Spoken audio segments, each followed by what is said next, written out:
example, Florida Congressman Vern Buchanan, who's considered a rising star in the GOP. He's vice chairman of finance for the National Republican Congressional Committee. In other words, he's a big fundraiser for his fellow Republicans, and hence probably why he's considered a rising star.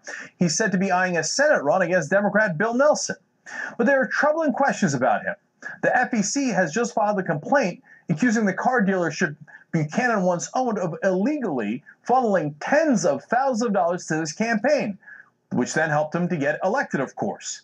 The FEC says dealership employees and their relatives were pressured into giving Buchanan nearly $68,000 for his first two election campaigns. The dealership then illegally reimbursed the donors for all that money, according to those claims. The scheme allowed Buchanan's company to give him cash well above the legal limit.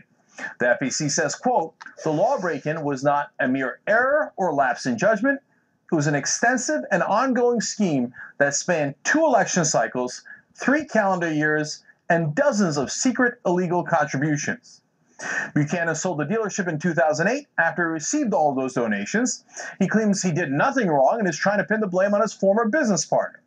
But this chicanery, along with similar alleged schemes at several other dealerships he once owned, has made Buchanan a poster child for corruption. In fact, the watchdog group Crew has named Buchanan one of the most corrupt lawmakers in Washington. Look at that. There he is on the cover of their latest report. So where's the outrage about our friend Vern? Where are the calls for his resignation? We're not hearing a damn thing about that from Republicans